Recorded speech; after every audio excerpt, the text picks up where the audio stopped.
अनंत काल से 4 गति 84 लाख योनियों के अंदर हमारी आत्मा भटकती भटकती भटकती, उसे बोलते नदी गोल पाषाण न्याय, उस न्याय से कुछ शुभ कर्मों के द्वारा, कुछ शुभ अनुबंधों के द्वारा, कुछ शुभ प्रक्रियाओं के द्वारा बढ़ते बढ़ते बढ़ते निगोद में से निकलकर बढ़ते बढ़ते मनुष्य जन्म तक आ गई। कहाँ तक आ गई? इधर तक आने में कितना पुरुषार्थ आत्मा को करना पड़ा। जैसे कोई बरछट पत्थर होता है, तो हाथ में ले तो हाथ में लग जाए ऐसा। पर्वत के ऊपर से वो पत्थर गिरा, गिरते गिरते वो पत्थर कहीं पर किसी नदी के अंदर जाकर गिर गया। कहाँ गया? और उस नदी के अंदर भी ये पत्थर अभी नदी के पानी के प्रवाह के अंदर इधर उधर हो रहा है। बहते बहते बहते कभी पानी का घर्षण लगा, कभी नीचे जमीन का घर्षण, कभी पत्थर पत्थर से टकराया, कभी कोई वनस्पति से पत्थर टकराया। ऐसे करते करते करते धीरे धीरे ऊपर से उसकी बरछट पड़ा था, वो घिसता गया और धीरे धीरे वो पत्थर गोल बन गया। नदी के किनारे पे हम जाते हैं ना, तो प्राय करके हमको कैसे पत्थर मिलेंगे? गोल पत्थर मिलते हैं। क्यों गोल होते? प्रकृति से वो पत्थर गोल होते नहीं है। नदी के प्रवाह के अंदर इधर उधर उसका अतरामण कुटामण चलती है और इसके द्वारा धीरे धीरे घिसती गई ऊपर की लेयर उसकी, और वो गोल बनता गया। ठीक उसी न्याय से उसका नदी गोल पाषाण न्याय बोलते। क्या बोलते हैं शास्त्रीय भाषा के अंदर? नदी के अंदर घुला हुआ पाषाण नदी के संपर्क में जब तक रहता है, धीरे धीरे उसकी सपाटी लिसी होती जाती है, धीरे धीरे उसकी सपाटी गोल होती जाती है।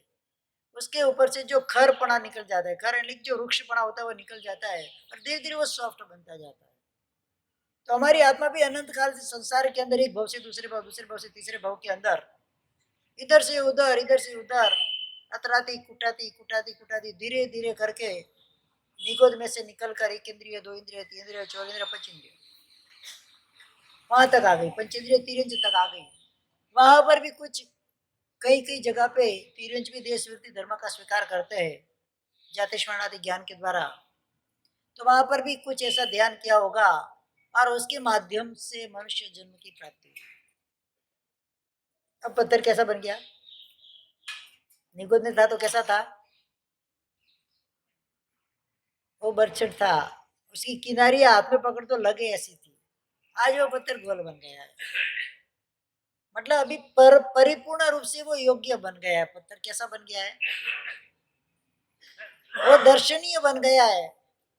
हम उसको हाथ में लेते हमको पसंद आता है कि आपको पता है कि वो पत्थर अभी कोई हानि नहीं करेगा। क्या हाथ में घुमाओगे तो हाथ के अंदर कोई खरोच आएगी नहीं, क्योंकि वो गोल बन गया है, वो संस्कारी बन गया है। कैसा बन गया है? तो संस्कार मात्र मनुष्य भव के अंदर ही हमको मिलते हैं और किसी भव के अंदर संस्कार प्राप्ति नहीं होगी।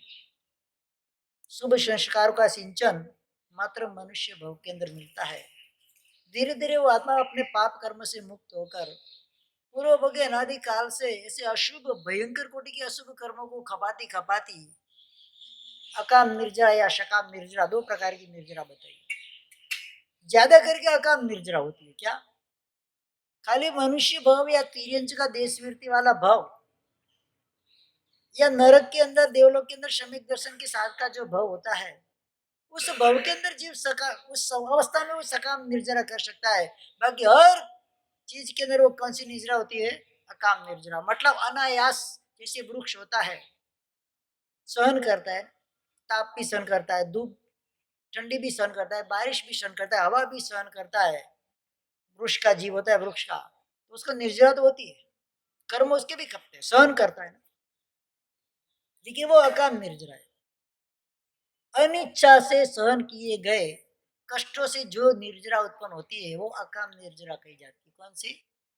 और इच्छा पूर्वक जिसको हम सहन करके, जैसे मैंने उपवास किया, इच्छा पूर्वक किया, मुझे क्षुधा वेदनीय कर्म का उदय, लेकिन मैंने उपवास किया है तो मैंने इच्छा से उसको सहन किया, तो सकाम निर्जरा बन जाती है।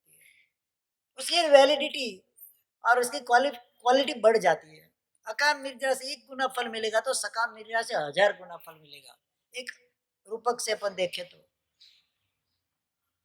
मतलब जो भी क्रियाएं करनी है, जो भी सहन करना है, जो भी तप आराधना करनी है, सोच समझ कर करनी है, शुभ भाव से करनी है, समझ पूर्वक की आराधना होती है। कौन सी?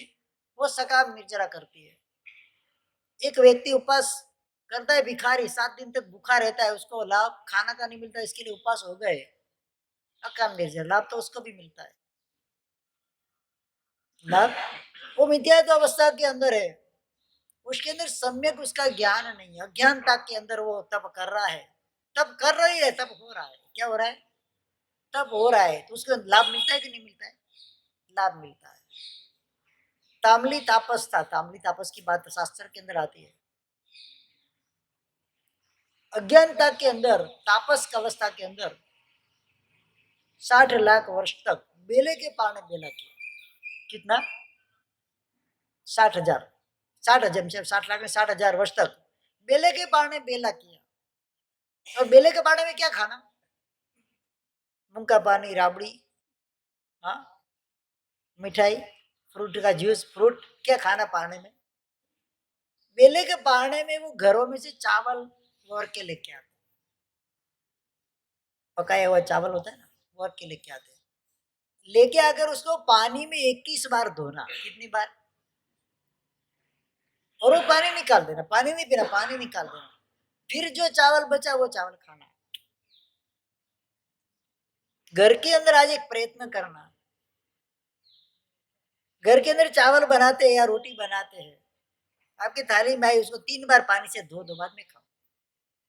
सब्जी बनाइए, 3 बार पानी से धो दो, पानी निकाल दो, सब्जी खाओ। क्या सूर्यकांत भाई?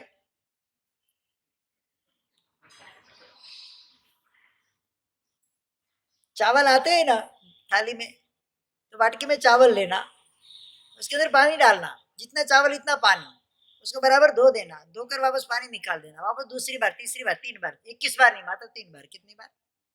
फिर वो चावल बिना दाल के संयोग से खाना, कैसा टेस्ट आएगा? हाँ, अरे वो तो छोड़ दो, चावल बेन पकाते हैं ना, खाली उसको बोले नमक मत डालना। हाँ, पानी से धोने की अपने को जरूरत नहीं है, खाली बोलना आज नमक मत डालना, कोई भी रसोई के अंदर नमक मत डालना। कैसा लगेगा? जीभ उसको एक्सेप्ट करेगी? नहीं तो 21 बार धोए हुए चावल वो पानी में खाना, वापस दूसरे दिन बेला, 60,000 साल तक तप किया, अज्ञान तप था, लाभ क्या मिला? दूसरे देवलोक का इंद्र बना, बस इतना लाभ। ऐसा कहा जाता है तामली तापस ने जितना ताप तप किया, उस तप से 10 आत्मा का मोक्ष हो जाए, केवल ज्ञान पाकर। इतना फल उस तप का होता अगर ज्ञान अवस्था में किया होता। उसी तामली तापस ने वहां पर ईशान देवलोक के अंदर इंद्रपणा प्राप्त किया, वहां पर शमिक दर्शन की प्राप्ति का भी एक भव बाकी, अगले भव के अंदर महाविद्य क्षेत्र के अंदर जन्म लेकर मोक्ष में चला जाएगा। ज्ञान और अज्ञान के अंदर इतना फर्क है, समझ और असमझ में इतना फर्क है। समझकर की गई आराधना इतना फल देती है, और अनसमझ में भी आराधना तो हम करते ही नहीं करते, ऐसा नहीं। मंदिर में जाते समझ पूर्वक मंदिर में जाएंगे तो लाभ है, किसी के कहने से बस अनायास जाना है जाएंगे, लाभ है, लेकिन जितना मिलना है इतना नहीं।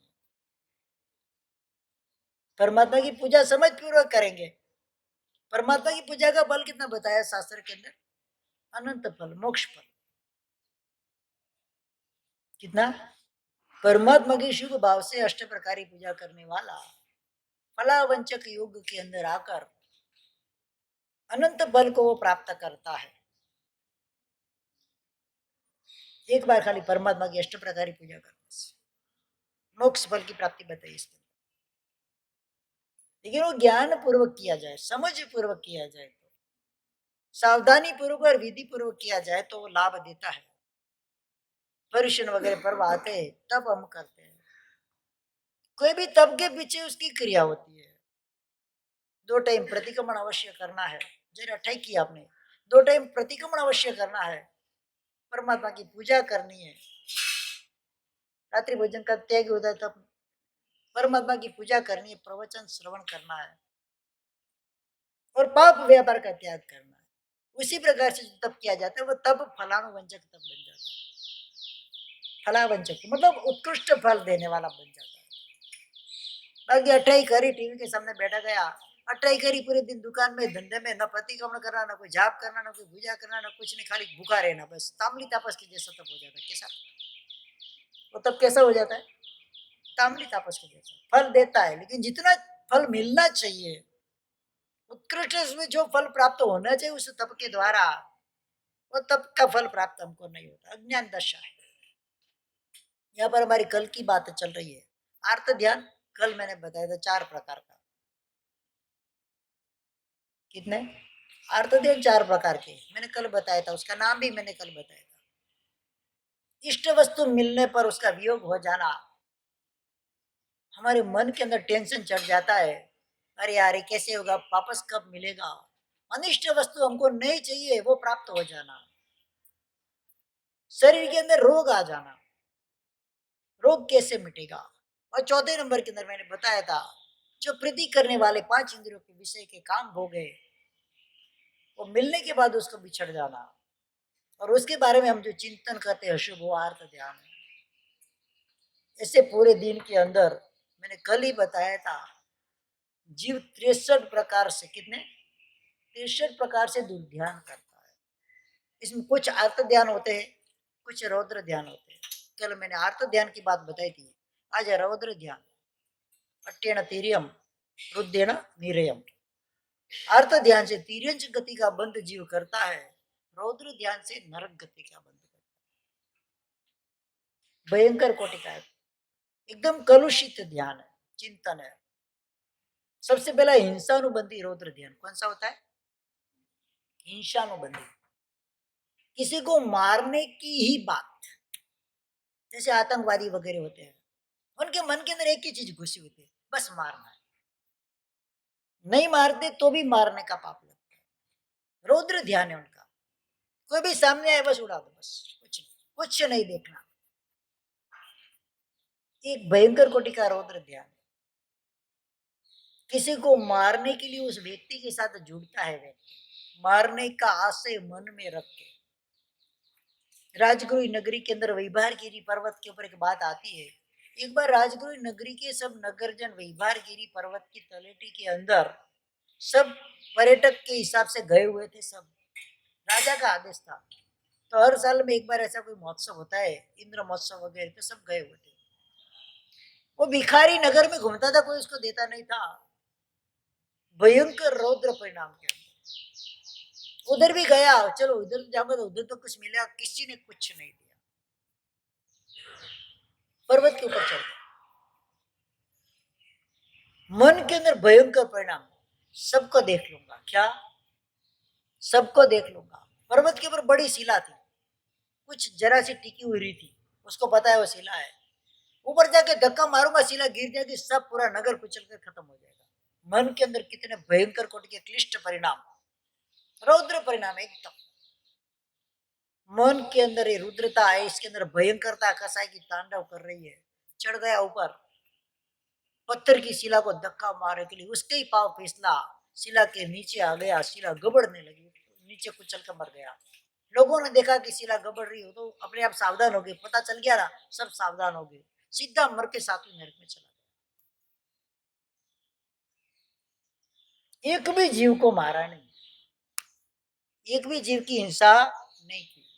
मन के अंदर सबको मारने का जो क्लिष्ट, अत्यंत संक्लिष्ट परिणाम जो था, परिणाम के कारण मरकर कहा चला गया? सातवीं नरक के अंदर। ये हिंसानुबंधी होता है। आतंकवादी वगैरह जो होते हैं सब हिंसानुबंधी रौद्र ध्यान वाले होते हैं। भले किसी को मारे के नहीं मारे, मन के अंदर एक ही परिणाम उनका, 24 वर्ष एक ही बात चलती है, बस आज इतने को मारना है, आज इतनी हिंसा करनी है, आज ऐसा आतंक फैलाना है। ये हिंसानुबंधी रौद्र ध्यान बताया।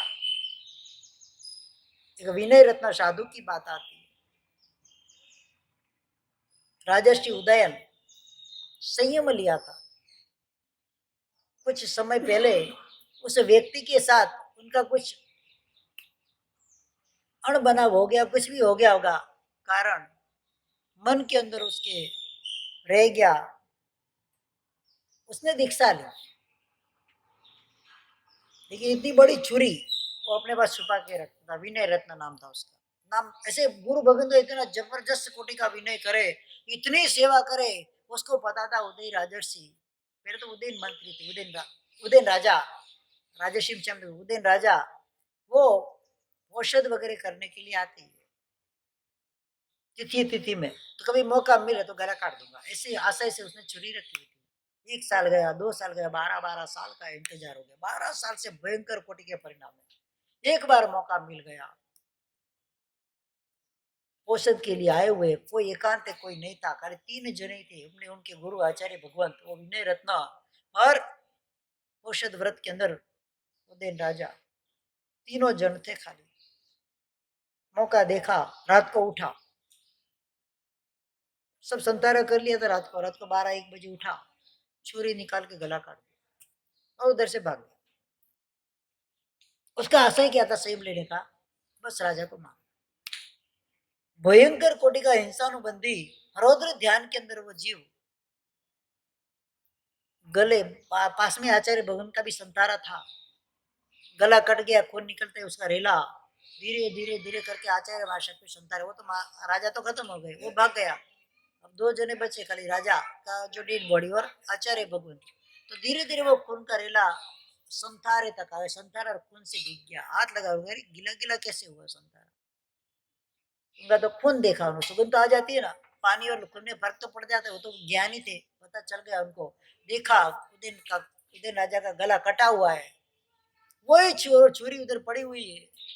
राजा, इस प्रकार से राजा की हत्या हो गई। पता चल गया है कि विनय रत्न करके भाग गया है। कल को सब सुबह आएंगे, देखेंगे तो सब आरोप किसके ऊपर आएगा? मेरे ऊपर आएगा। वही कटारी उठाई, गुरुदेव ने अपने गले पे डाल दी, वो भी खत्म हो गए। दोनों लाश पड़ी हुई है। सुबह लोग आए, देखा, पता चला कि विनय रत्न सब काम करके चला गया। ये इंसानोबंदी रौद्र ध्यान है। कौन सा? भयंकर कोटि के क्लिष्ट परिणाम। कितने अनंत संसार में वो भटकाता है, पता नहीं चलता है। मन में कभी ऐसा विचार भी नहीं करा कि वो व्यक्ति मर जाए। मर जाए ऐसा विचार भी करते हैं तो उसको मारने का पाप लगता है। क्यों सोचना है ऐसा? हम मरना चाहते हैं। सभ्य जीवा भी इच्छन्ति जीवी न मरी चाहिए। 10 वैकालिक सूत्र के अंदर ये बात बताई। सभी जीव जीने की चाहना रखते हैं, कोई मरने की इच्छा नहीं रखता है। गटर का कीड़ा होता है ना, विष्टा का कीड़ा, उसको भी आप मारने जाते हो, भी अपने जीव बचाने के लिए भागता है। उसको भी भले विष्टा के अंदर उत्पन्न हुआ है, फिर भी वो मरना नहीं चाहता है। प्रियंकर राजा का एक दृष्टांत आता है शास्त्र के अंदर। गुरुदेव को बताया, इतना आसक्त था अपनी पत्नी वगैरह स्त्रियों के अंदर, इतना आसक्त था, वो उसकी मृत्यु नजीक आई थी। किसी ज्ञानी भगवान को पूछा कि मेरी मृत्यु पाकर मैं कहाँ पर जन्म होने वाला हूँ? तो कि तेरे घर की जो गटर है, जहाँ पर विष्टा जाती है, उसके अंदर पचरंगी कीड़ा बनकर तू उत्पन्न होने वाला है। कैसा? जब वो मर गया, लोगों ने जाकर उधर देखा तो पचरंगी कीड़ा उत्पन्न हो गया। जब तो उसने बोला मैं उधर, अगर ऐसी जगह पे मैं उत्पन्न हो जाऊं तो मुझे मार देना। क्या बोला उसने? मुझे खत्म कर देना वहां पर ही। तो सब लोग गए उधर, देखा पचरंगी कीड़ा उत्पन्न हुआ है। मतलब पता चला है प्रियंकर का जी, उसको मारने के लिए कोई भी चीज डालते, वो सीधा विष्टा के अंदर घुस जाए। वो भी उधर भी मरना नहीं चाहता है। तो गुरु भगवान ने बताया, देखो कोई भी जीव को मरना पसंद नहीं, भले चाहे कैसी भी अवस्था के अंदर हो। और हम किसी को बोल दे कि तू जाके मर जा, वो मरे कि नहीं मरे, हमने बोला मतलब उसकी हिंसा का अपने को दोष लग जाता है, उसकी हत्या का दोष लग जाता है। ये आर्त ध्यान नहीं है, रौद्र ध्यान है। अत्यंत क्लिष्ट परिणाम मन के अंदर कैसे आते हैं? ये रौद्र ध्यान के द्वारा आते हैं। ये अनुबंध वाला ध्यान है। इंसानुबंधी लिखा है, क्या लिखा है उधर? हिंसा का अनुबंध, मतलब भोग परंपरा के अंदर चलने वाला ये ध्यान है। नरक में जाकर भी छूट जाओगे, बच जाओगे उस पाप से? नहीं बचोगे। वापस एक भव करके वापस नरक, छोटा मोटा कोई भव करके वापस कहाँ जाना है? नरक के अंदर जाना है। कितने अरसों तक उस पाप को भुगतना है। मारने की बात तो दूर है दिनेश भाई, खाली मर, ऐसा किसी को बोल दिया तू मर जा, तेरा इधर काम ही नहीं है, मर गया होता तो कोई फर्क नहीं पड़ता, ऐसा जिक्र क्या फायदा है, लटक जा पंखे पे, अपन ऐसे बोल देते ना किसी को भी। कैसे कैसे परिणाम से बोलते हैं, मन में क्या भाव चलता है उस समय। शुभ भाषा हंसते सर, हे तुम मर जाए, ऐसा बोलते हैं। हाँ, भयंकर कोटि के क्लिष्ट परिणाम के द्वारा हम उस व्यक्ति को बोलते कि जा ऐसे पाटे के ऊपर गिर जा, जल जा, मर जा, कूद जा, कुछ न कुछ बोलते हैं हम, पता नहीं हम क्या बोलते हैं।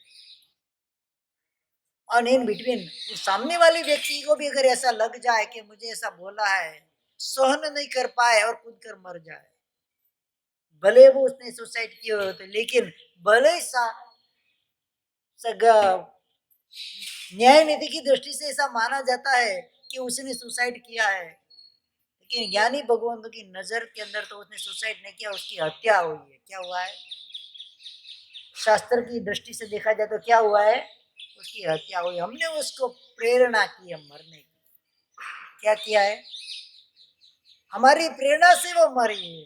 वो कोई शास्त्र के वो अदालत में वो देखा नहीं जाता है, कोर्ट में वो देखा नहीं जाता है, कोर्ट में तो कैसे मरा उसका प्रूफ चाहिए। लेकिन मैंने उसको प्रेरणा की, जा तू मर जा, और वो व्यक्ति मर गई, तो उसकी हत्या का दोष शास्त्रीय रीति तो किसको लगता है? खूनी कौन है? वो सुसाइड नहीं, वो मर्डर है। क्या है? हमने उसको मरने के लिए प्रेरित किया है, टॉर्चरिंग किया है। मैंने कल भी बताया था, बार बार किसी जीव को टॉर्चर करते हैं, वो अनुबंध बन जाता है। क्या बन जाता है? नहीं बोलना, बिल्कुल चुप रहना। सामने वाला व्यक्ति अयोग्य है तो उसको समझाने की कोई जरूरत ही नहीं है, वहां पर चुप रह जाओ। समझाने जाओगे तो नुकसान ही होगा। मैंने बताया था कल उसके लक्षण भी। अगर मौन नहीं रह सकते और सहन भी नहीं कर सकते तो उस स्थान को छोड़ दो। चौथा विकल्प बताया था, मैंने बताया था, मेरी जीभ बोले बिना रह नहीं पाएगी और उस चीज को मैं सहन भी नहीं कर पा रहा हूं, वो मेरी की सुन भी नहीं रहा है, तब क्या करना चाहिए? कुछ समय के लिए उस स्थान को छोड़ दो, उस व्यक्ति के सामने से हट जाओ। धीरे धीरे जो हमारे परिणाम शांत हो जाए। हम क्या करते हैं? आग तो जली हुई है और हम पेट्रोल डालने का काम कर रहे हैं। एक बात मैं बोलूं, जलती आग के अंदर पानी भी डालते हैं तो पेट्रोल का काम करता है। भयंकर जब आग लगी हुई रहती है ना, उसके अंदर पानी भी डालें तो पानी भी पेट्रोल बन जाता है, आग भड़कती है। गरम गरम तवा होता है, पानी उसके ऊपर छिड़को, आग लगती है कि नहीं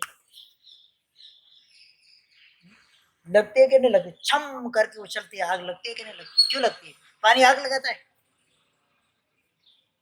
लेकिन जब परिणाम एकदम क्लिष्ट हो जाता है, वहां पर पानी यानी कि शाम वचन इसको समझाने भी जाए तो वो भी आग का काम करता है, वो भी पेट्रोल का काम करता है, वो भी घी का काम करता है वहां पर।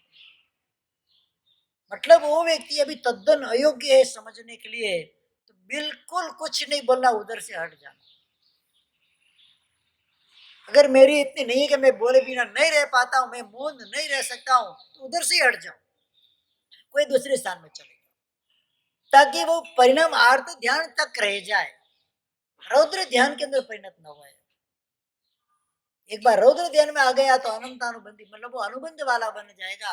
अनुबंध वाला बना तो खेल खत्म, उसका तो जो होना होगा, हमारी दुर्गति फिक्स है वहां पर। और उसी समय अगर जो आयुष्य का बंद पड़ गया, क्या हो जाएगा?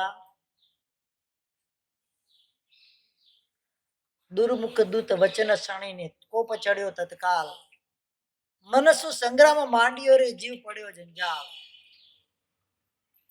मन में संग्राम चालू किया था, मन के अंदर युद्ध चालू किया था, मन के अंदर मारना चालू किया था, मन के अंदर हिंसा चालू की थी, सारे शस्त्र का उपयोग हो गया था, अंतिम शस्त्र बाकी रह गया खुद का मुगट। जब मुगट पकड़ने के लिए जैसे मन सर पे हाथ डाला, मुगट उपाड़ियो ज्या मारवारे, प्रसन्न चंद्र प्रति बूझे रे, तब पता चला रे यार मैं तो साधु हूं, मैंने तो लोच किया हुआ है, मुंडन किया हुआ है मेरे से। वो तो परिणति वाले थे, उसी भव के अंदर मोक्ष में जाने वाले जीव थे, क्षण मात्रों के अंदर केवली अवस्था को पाने वाले जीव थे। तब जाके उनको सूझ आ गई हमारा क्या होगा। उसी समय सैनिक महाराजा प्रश्न करते, भगवान प्रसन्न चंद्र राजर्षि इतनी जबरदस्त ध्यान साधना के अंदर आतापना ले रहे, पैर पे पैर चढ़ाकर सूर्य के सामने दृष्टि रखी, धूप तड़का पड़ रहा है, धूप पड़ रही है, और इस अवस्था के अंदर खुले मैदान के अंदर वो तपस्या कर रहे, वो साधना कर रहे, सूर्य के सामने देख रहे, आतापना ले रहे हैं। ये जीव अभी मरकर कहाँ जाए, मरे तो भगवान ने बोला सातवीं नरक में जाए। क्या बोला भगवान ने, क्या बोला, इंसानों बंदी रौद्र ध्यान के अंदर चढ़े हुए थे, कहाँ जाए ऐसा दिखता था आपको? उनका स्वरूप, बाह्य स्वरूप देखकर कोई भी व्यक्ति ऐसा सोच सके कि ये जीव अगर अभी काल कर जाए ऑन द स्पॉट तो कहाँ जाए, सातवीं नरक में जाए, ऐसा कोई मान भी सकता है? अनबिलीवेबल वो भी चीज थी। सैनिक महाराजा का भेजा फूट गया, अरे ऐसा कैसे हो सकता है, भगवान कहीं चूक गए या तो कुछ भगवान ने कुछ दूसरा सुन लिया है। वापस पूछा, भगवान अभी मरे तो कहाँ जाए, तो सर्वार्थ सिद्ध विमान में जाए। इसमें तो देव दूध भी बच गई, केवल ज्ञान हो गया मां ऋषि को। क्षण मात्र का एक खाली मन का संग्राम था, क्या था, वो तो संभल गए, वो तो प्रतिबोध हो गए उनको, तो हमको कौन संभालने वाला होगा, ऐसे परिणाम में हम आ जाएगी, संभालेगा कौन हमको, वो तो सोचो खाली कि सामने जिसके सामने हम खड़े, वो तो भयंकर लावा रस का ढेर बनकर हमारे सामने खड़ा है, और हम भी उसके सामने लावा रस डाल रहे, संभालने वाला कौन है वहां पर, कौन संभालेगा शिखर जी उस अवस्था के अंदर? उनके पास तो श्रवण का वेश था, और क्षण मात्र में केवली अवस्था को प्राप्त करने वाले थे, तब जाके वो संभल चुके। हमारा तो अता पता कुछ है ही नहीं, कोई ठिकाना ही नहीं है, न तो श्रवण का वेश है, न श्रवणत्व का भाव है, न साधुता का स्वीकार है, न श्रावक का अधिकार है, कुछ नहीं है हमारे पास, मात्र संसारिक बाह्य सांसारिक परिणाम के अंदर हम जूझ रहे हैं, क्लिष्ट संसारिक परिणामों के अंदर जूझ रहे हम, और उस अवस्था के अंदर इतना भयंकर अनुबंध वाला कसाय हमारे अंदर आ जाए, हमको संभालेगा कौन? कभी ऐसा विचार किया? कसाय आना सहज है, संसार के अंदर रहे, कस यानी कि संसार, आय मतलब आय, संसार का जो इनकम करता है उसका नाम ही कसाई, की जो संसार को जो बढ़ाने का काम करता है उसका नाम ही कसाई है। मतलब संसार में जब तक हम है तो कसाई तो हमारे अंदर रहने ही वाला है, लेकिन उसको प्रकट होने से पहले उसको दबा देना है, उसको खोलने नहीं देना, बंद कर दो, लॉक करके रख दो। है कसाई तो है, मेरे में भी है, मुझे भी गुस्सा आ जाता है, आता है तो उनको सबने देख लिया है कैसी हालत है, भले प्रशस्त अवस्था के अंदर हो, लेकिन वो भी नहीं करना चाहिए।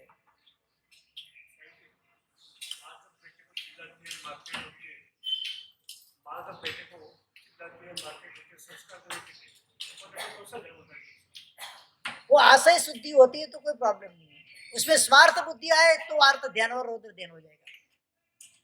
उसके कल्याण की भावना से अगर करे, आशय शुद्धि है कि नहीं वो बेचारा भटक न जाए, संसार के अंदर भटक न जाए, किसी अनिष्ट स्थानों के अंदर चला नहीं जाए, अशुभ तत्वों से जुड़ नहीं जाए, इस आशय से अगर मां करती है तो शुभ ध्यान है। अगर आशय गलत है, स्वार्थ बुद्धि है, ये बड़ा होकर ऐसा करेगा तो मेरे को मारेगा, अगर ऐसी आशय वाली बात है तो उसके अंदर क्लिष्ट ध्यान है, आशय के परिणाम के ऊपर जाता है। हमारे सारे भाव जिन शासन परिणाम लक्ष्य है, आपका आशय कैसा है? हॉस्पिटल के अंदर जाते, ऑपरेशन थिएटर अंदर गए, डॉक्टर ने चीरा मार दिया शरीर के ऊपर और व्यक्ति खत्म हो गया, क्या सजा होगी डॉक्टर को? डॉक्टर का वहां पर आशय था उस व्यक्ति को, उस दर्दी को, उस पेशेंट को बचाने का। अगर ऐसे उसका खत्म हो गया, मर गया, तो डॉक्टर के ऊपर कोई किसी प्रकार का वहां पर आरोप नहीं लगता है, क्राइम नहीं लगता है कि तूने उसको मार दिया, ऐसे हत्या का आरोप नहीं लगता है। और किसी चोर ने या कोई लूटने वाला है, कोई मारने की इच्छा वाला है, व्यक्ति को खून करने की इच्छा वाला है, किसी को चाकू मार दिया, वो मारा नहीं है, खाली घाव ही लगा है और वो पकड़ा गया, सजा होगी कि नहीं होगी? क्यों? डॉक्टर के चाकू लगने से व्यक्ति मर गया है, चोर के चाकू लगने से मात्र छोटा मोटा खरोच या घाव आया है, सजा किसको मिलेगी? क्यों? वहां पर उसका आशय गलत है, आशय उसको मारने का था, भले मरा नहीं है, कोई कारण से वो व्यक्ति अपने पुण्य के कारण बच गया, आयुष्य कर्म लंबा होगा तो बच गया है, मरा नहीं है, लेकिन उसका आशय क्या था? मारने का, तो वो सजा के पात्र बनेगा। माता बेटे का संरक्षण करने के लिए अगर उसका कार्य करती है तो कोई दोष रूप नहीं है। जैसे कोई बच्चा कुएं के अंदर गिर जाता, खड्डे के अंदर गिर गया, उसके अंदर सांप है, माता को पता चला बच्चा अंदर गिर गया, उसके अंदर सांप है, बच्चे को तुरंत खींच के बाहर निकालती है और उसमें उसके चमड़ी वगैरह के अंदर वो जो घिस के आता है खड्डे में से, तो उसकी खरच वगैरह से खून निकल जाता है। माता दोषी है। क्यों? उसका आशय क्या था? सांप से बच्चे को बचाने का आशय था, उसमें थोड़ी बहुत खरोच भी आ गई तो वो दोष रूप नहीं बनता। आशय शुद्धि मुख्य काम करती है यहाँ पर। कोई भी ध्यान के अंदर आर्त ध्यान, अवध ध्यान आशय की अशुद्धि होने पर ही आता है। आशय शुद्ध हो तो कभी ऐसा ध्यान आता नहीं है। प्रशस्त कसाय आशय शुद्धि के लिए आता है, वहां पर स्वार्थ बुद्धि नहीं होती है। प्रशस्त कसाय किसी को सुधारने के लिए कसाय करना पड़ता है, क्रोध करना पड़ता है। आपको पता है कि वो व्यक्ति योग्य है, कहीं भटक रहा है, तो उसको सुधारने के लिए टकोर काफी है। तो जो टकोर हम करते भले लाल आग करके टकोर करते हैं, लेकिन उसके अंदर आशय क्या है? वो योग्य व्यक्ति सुधर जाएगा। अगर मैं नहीं बोलूंगा तो मैं पाप का भागी मैं बनूंगा, तो उसको सुधारने के लिए बोलना पड़े, कड़क आंख करके भी बोलना पड़े, दो चमाट देकर भी समझाना पड़े, तो वो भी वैलिड है। लेकिन हमको पता है सामने वाला व्यक्ति अयोग्य है तो सुधारने का प्रयत्न ही नहीं करना। गुरु शिष्य को डांटता कब है पता है? कब डांटता है? शिष्य के अंदर डांट खाने की योग्यता होती है, उसको ही डांटते, बाकी सबको नहीं डांटते। एक गुरु के चार शिष्य होते हैं, एक विनयी होता है, विवेकी होता है, व्यावची होता है, गुरु भगवान के नक्शे कदम पर चलने वाला होता है, और दो तीन मेरे जैसे उद्धत होते हैं। तो मेरे को नहीं डांटेंगे कभी। किसको डांटेंगे? डांटेंगे उसको, सुनाएंगे मेरे को। क्या? जब वो तीन साधु रहेंगे उस समय उसको डांटेंगे। નકામો છે ને આવો છે ને તેવો છે ને કઈ ભાર પડતું નથી, કઈ સમજ પડતી નથી, પોતાની બુદ્ધિ ચલાવે, પોતાની દુકાન ચલાવે, બધું किसको सुनाएंगे? सब किसको सुनाएंगे? वो जो विनय विवेकी जो योग्य है सुनने के लिए, वो सामने हर्फ भी नहीं बोलता है, उसका उल्टा उसको गुरु भगवान को क्या मानता है? गुरु भगवान ने मेरे पे बड़ी कृपा की है, निग्रह कृपा बोलते हैं इसको। क्या बोलते हैं?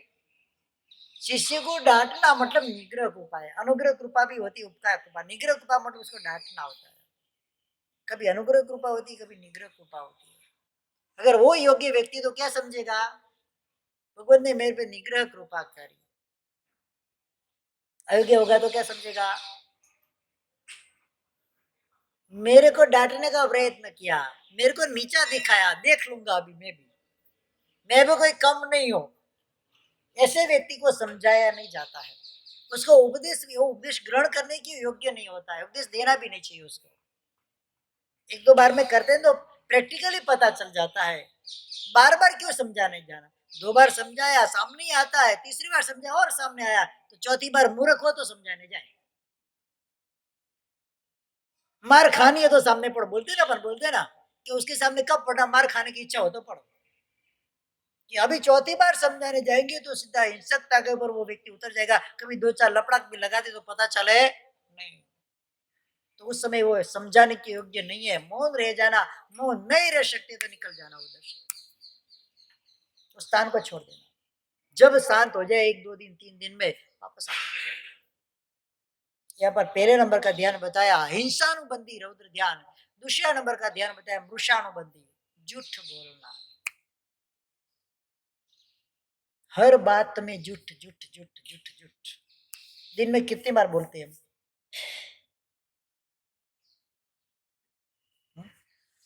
झूठ कितनी बार बोलते? शिखर जी लॉयर बना तो झूठ के अलावा चलेगा ही नहीं उसको। सीए बना तो अंदर गड़बड़ घोटाला करने के लिए झूठ तो करना ही पड़ता है, जो बोलते नहीं है लेकिन करते हैं। फाइल इधर उधर करनी पड़ती है ना, ताकि टैक्स कम भरना पड़े। कोई भी बिजनेस के अंदर बात करें, 50 की चीज 70 की कॉस्ट बता दो, 80 में बेच दो। कभी लेने के लिए आते हैं 50 की चीज, आपको पता है आपकी रियल कॉस्ट क्या है, 50 रुपीज पर पीस, बराबर। कोई व्यक्ति आया, अरे यार मारे 70 में तो पड़े थे, कहते 40 में 60 में आप ही दू। हाँ, क्या बोलते हैं वहां पर, 70 का तो मेरे को, 70 का तो मेरे को पड़ती है, 60 में कैसे तेरे को दे दूं। अच्छा कुछ नहीं, चल 80 नहीं 75 लगा देता हूँ, नफा कम लूंगा तेरे पास। क्या नफा, 50 गुना तो लिया, 50 तो प्रॉफिट कर लिया, अब क्या कम लिया है। ये वृषानुबंधी ध्यान होता है। क्या होता है, बार बार झूठ बोलना। मेरे साहब अगर रियल सत्य बोल के धंधा करने जाए ना, तो दुकान बंद करके घर पे बैठना पड़े। नहीं, ऐसा नहीं है, ऐसा होता ही नहीं है। हमारी एक जो सोच है ना वो गलत है, टोटल नेगेटिव सोच है। सत्य मार्ग पर चलने वाला कभी नुकसान नहीं करता है, वो लाभ ही कमाता है।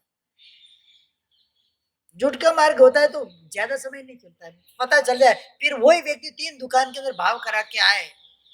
हाँ, अरे यार तो 50 की वस्तु है, हमारे पास तो गोपी ने 75 ठोक के ले लिया है, अब दूसरी बार उसकी दुकान पे जाना नहीं। अगर जाए तो 50 की चीजें पता है 30 में देनी है, फिर गुस्सा आएगा ना, आता कि नहीं आता है।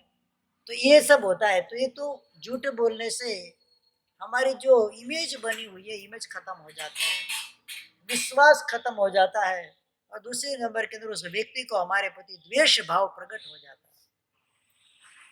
कभी मौका मिले तो वो भी चौका मार दे। ये वृषाणुबंदी आर्त ध्यान नहीं, रौद्र ध्यान है।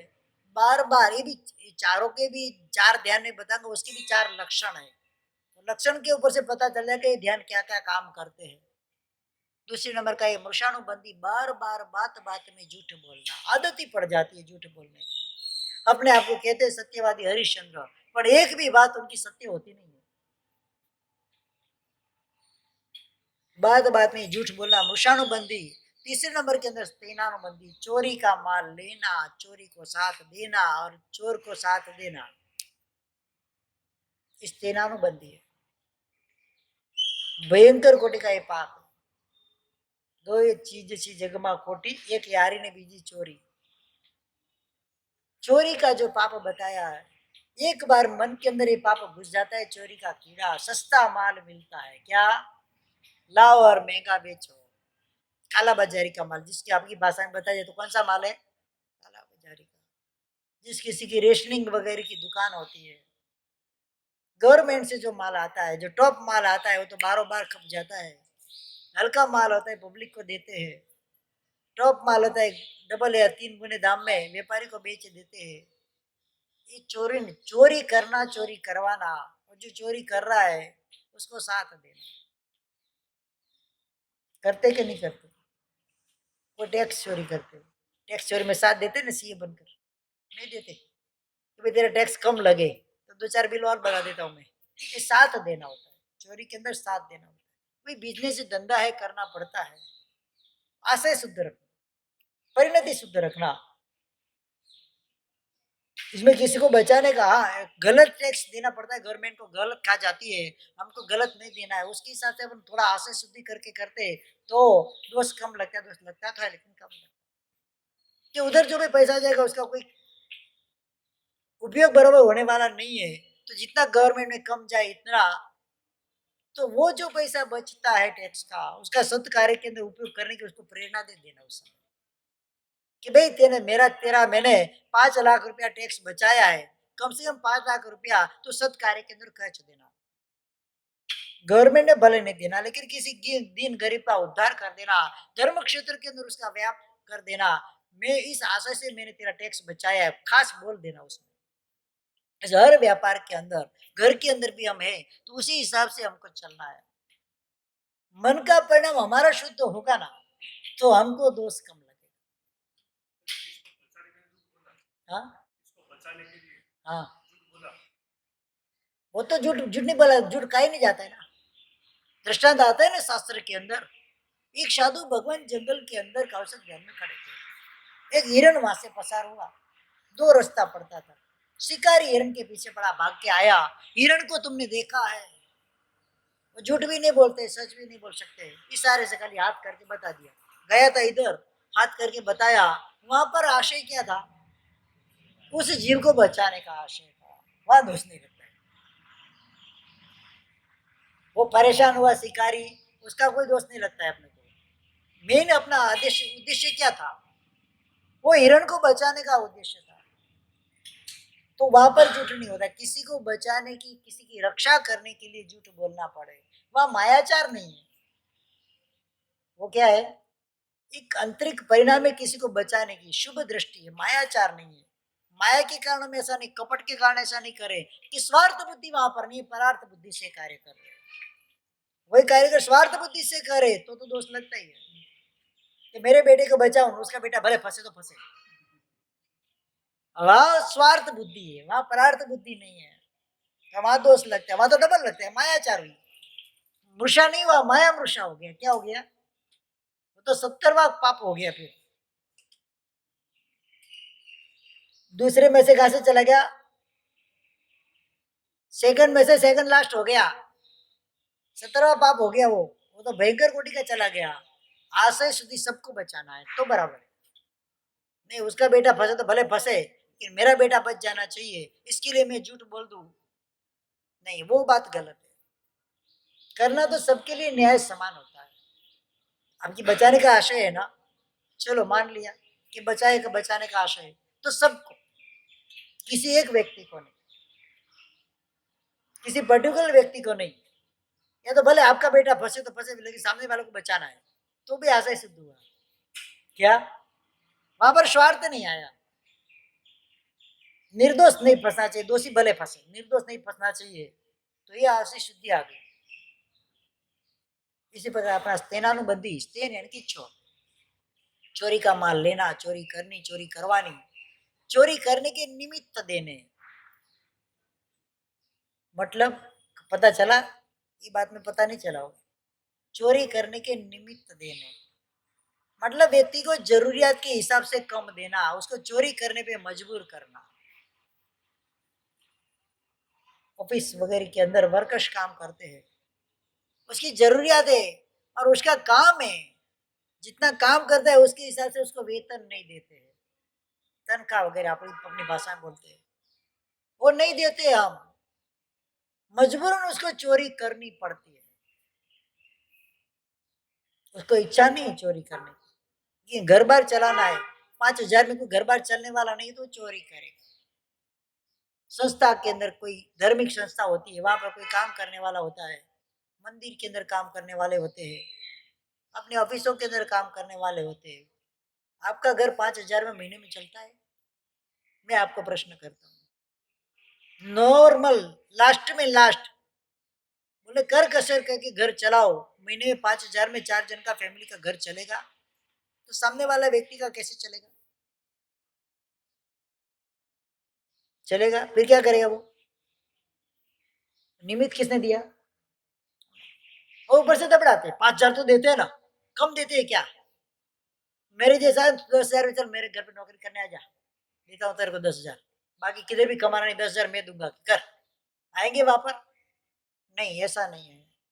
व्यक्ति को अपने वर्क यानी कि कार्य के हिसाब से वेतन देना चाहिए, समय और कार्य के हिसाब से, जितना वो काम कर रहा है, जरूरियात भी है उसको। अगर अपन संस्था के अंदर से इतना नहीं दे पा रहे तो दूसरी जगह से उसकी व्यवस्था कराए, ताकि उसके मन के अंदर चोरी के भाव प्रकट ही नहीं हो। वो भाव प्रकट हुए हमारे निमित्त से हुए, तो चोरी कराने के निमित्त कौन बना? हम बने। तो स्तेनानुबंधी अर्थ ध्यान, हम रौद्र ध्यान हमको भी लग जाएगा वहां पर। कई कई संस्थाओं के अंदर, कई कई ऑफिसों के वर्क, जो बिजनेस क्षेत्र होते हैं वहां पर ऐसे ऐसे का जो होते हैं, उसके मालिक ओनर अपने जो आदमी रहते, जो वर्कर्स रहते, स्टाफ रहता है, अपने बेटे की तरह उनको रखते हैं। जितना चाहिए उससे ज्यादा देना, क्या फर्क पड़ेगा? वो दिल से काम करेगा। तो आपके अंदर, आपकी तो इनकम बढ़ने वाली है, घटने वाली नहीं है। जितना कर कसर करोगे वो भी काम में गाल मेल करेगा, तो नुकसान ही होने वाला है आपको। तो इसी हिसाब से एक मैंने पहले बताया था दृष्टांत, मलाड के अंदर बहुत साल पहले की बात है, 15-20 साल पहले की।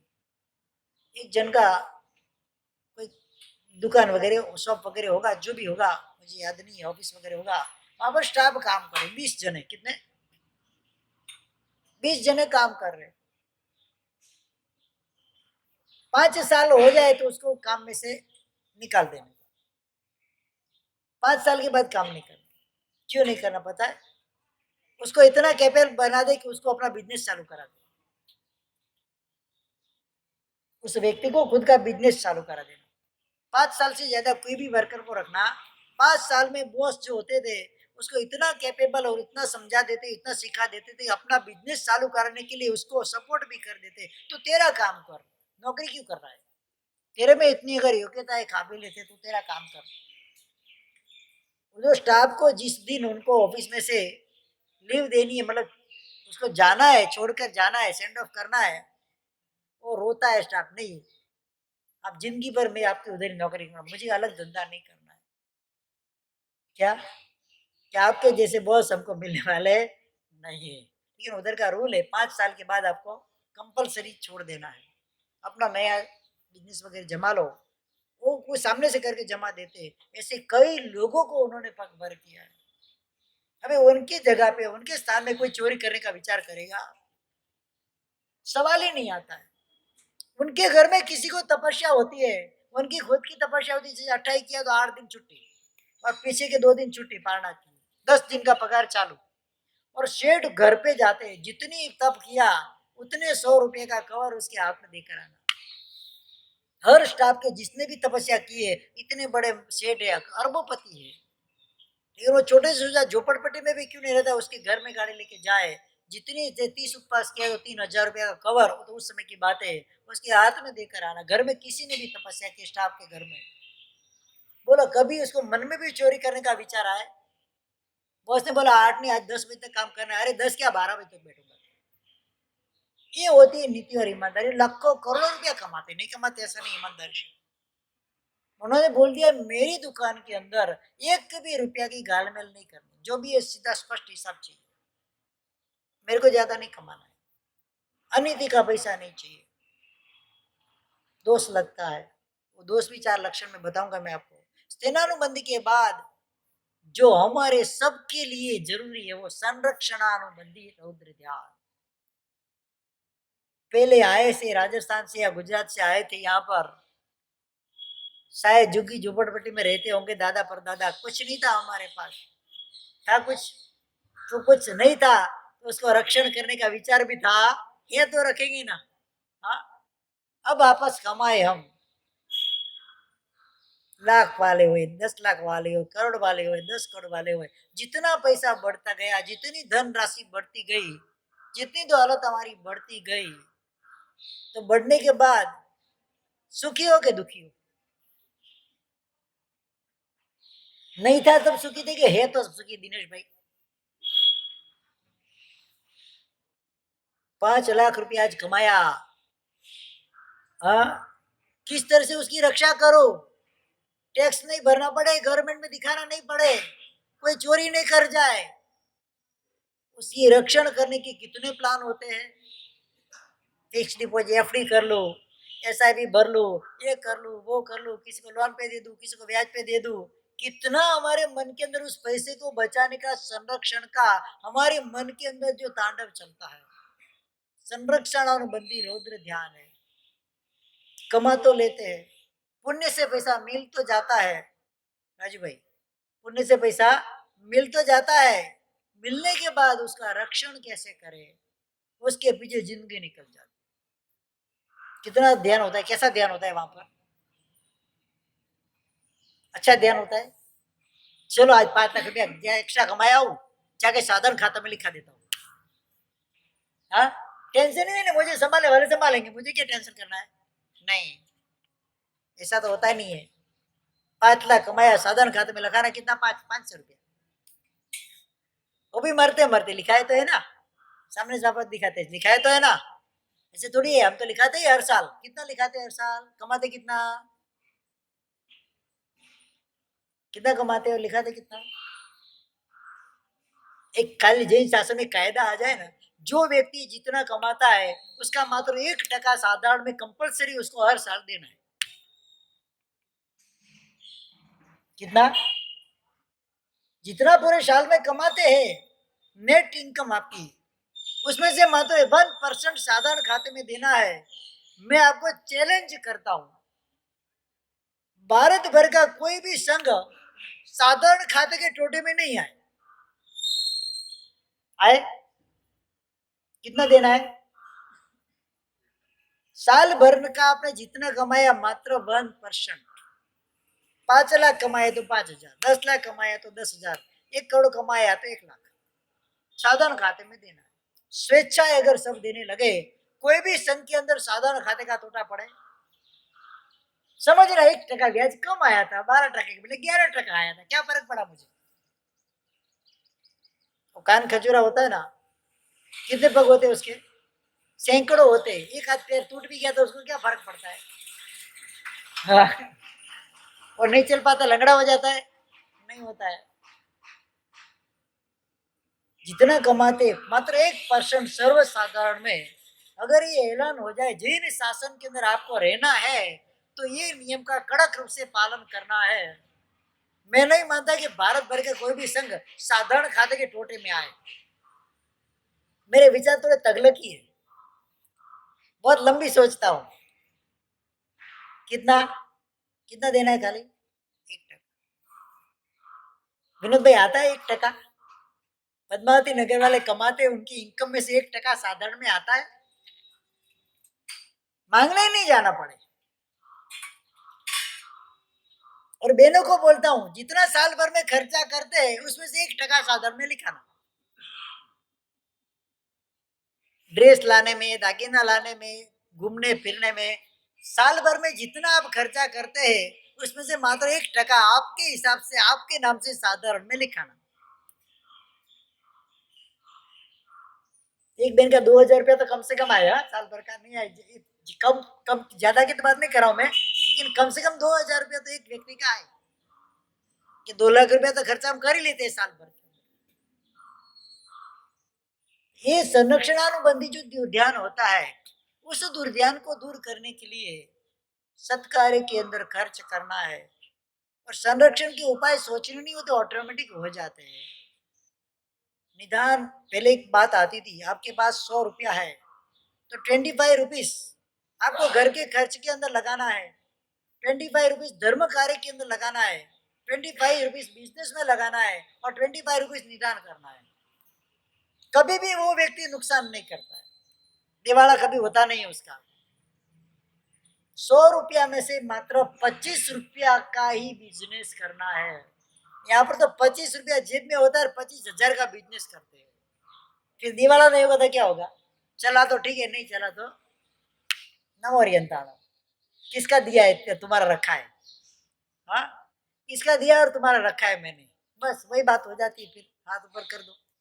ये संरक्षण अनुबंधी दुर्ध्यान रौद्र ध्यान जो होता है, मम्मट सेठ वगैरह कई ऐसे लोग पहले थे और वर्तमान काल के अंदर भी ऐसे है। 1 रुपया कहीं पर भी सत्कार्य के अंदर खर्चना नहीं, घर के अंदर खाने के लिए भी खर्चना नहीं, और खाली पैसा पैसा इकट्ठा करना है, इसका रक्षण करना है, उसको इस पे लगाना है। ऐसा दुर्ध्यान करते करते करते करते मरकर आखिरकार रौद्र ध्यान के अंदर मर के नरक की गति के मेहमान हो जाते हैं। विशेष रूप से 4 ध्यान के बारे में मैंने आपको बताया, चारों ध्यान के लक्षण बताए। एक तो उच्चन्न दोष, हिंसादि किसी एक पाप से निरंतर जुड़े रहना। कोई कोई हिंसा के पाप से जुड़े रहता है, कोई मृषा के पाप से जुड़े रहता है, कोई चोरी के पाप से जुड़े रहता है। 18 पाप स्थानक बताए। एक पाप से जो निरंतर जुड़े रहना वो उच्चन्न दोष है। दूसरे नंबर के अंदर बहु दोष, हिंसादि सभी पापों के अंदर निरंतर जुड़े रहना। कोई चोरी भी करता है, जुआ भी खेलता है, वो भी करता है, दारू भी पीता है, वगैरह वगैरह, हिंसा भी करता है, सब पापों के अंदर जुड़े रहना। तीसरे नंबर का अज्ञान दोष, अज्ञानता के कारण हिंसादि दोषों के अंदर वो प्रभुत्व होता है। ज्ञान नहीं होता है ना हमारे सब, हमको पता नहीं था कि हमको ऐसा रक्षण करने में दोष लगता है, हमको पता ही नहीं था, तो इसके लिए हम क्या करते थे? ये सब कार्य करते। जब पता चलता है तो उस कार्य को जितना हो सके इतना शुभ के अंदर कन्वर्ट कर देना है, सीमित कर देना है, ताकि ये सब दोषों से, आर्त ध्यान रौद्र ध्यान से हम बच पाए। चौथे नंबर के अंदर कई ऐसे होते हैं आप मरणांत दोष जिसको बोलते हैं, मर जाए तब तक अपनी नीति छोड़े नहीं। हिंसा की वृत्ति, झूठ की वृत्ति, चोरी की वृत्ति, पाप की वृत्ति, मरते दम तक जो नहीं छोड़ते वो अमरनाथ दोष है। ये भयंकर से भयंकर दोष बताया गया है रौद्र ध्यान के अंदर। ऐसे दोष वाला व्यक्ति लगभग नरक में ही जाता है। जीवन भर उसकी एक ही प्रवृत्ति चलती होती है।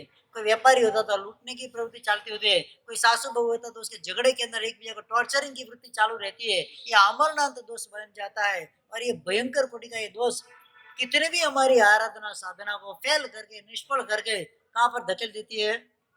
सीधी नरक गति के अंदर धकेल देती है। वहां से एक दो भव करके वापस नरक में ऐसे करते करते अनंत भव नरक में हमारे हो जाते हैं। और वहां पर भी ठिकाना नहीं पड़ा तो सीधे निगोद के अंदर वहां पर अनंत काल पड़े रहो। बोलने की जरूरत ही नहीं है। ये खटपट ने खटखट करने की जरूरत ही होती नहीं है। वहां पर जुबान ही नहीं है, बोलने का जरूरी नहीं है, बस पड़े रहो अनंत काल तक वहां पर। तो इस प्रकार से 4 ध्यान कल मैंने रौद्र ध्यान, आर्त ध्यान बताए थे। आज के 4 रौद्र ध्यान के बारे में हमने चिंतन किया है, विचार किया है। खास ये प्रवचन जैसे भेज ही रहा हूं मैं सबको, आते ही है सबको, खास बार बार ये प्रवचनों को सुनना। कभी कभी कहीं पर हम चूक जाते हैं, उस समय प्रवचन हमने सुना हुआ रहता है तो कई जगह पे हमारा बचाव हो जाता है, पाप कर्म से हम निवृत्त हो जाते हैं। हम उसको पता चल जाए, हमको ज्ञान आ जाता है। तो विशेष रूप से शुभ जो चीज होती है बार बार उसका चिंतन मनन करना है, उससे अनुप्रेक्षा करनी है, चिंतन करना है, परावर्तन करना है। वाचना, पृचना, प्रावचना, धर्म प्रेक्षा, अनुप्रेक्षा, 4 प्रकार के जो धर्म बताए हैं, स्वाध्याय बताए, इसमें पृचना और परावर्तन बार बार उसको सुनना, रिपीटेशन करना है। क्या करना है? बार बार इसे प्रवचन को सुनना। कहीं पर भी हम चूकते हैं तो बहुत अच्छा लाभ मिलेगा। कहीं ना कहीं हमारे जीव का तो कल्याण होने का काम होगा, दूसरे का कुछ भी हो हमको पता नहीं, लेकिन हम तो बच पाएंगे बस इस आशय से। ये 4 ध्यानों की कल 4 धर्म ध्यान के बारे में हम सोचेंगे। उसके बाद टॉप लेवल जो शुक्ल ध्यान है उसके बारे में हम सोचेंगे। तो कल 4 धर्म ध्यान की बात बताएंगे आज के प्रवचन में।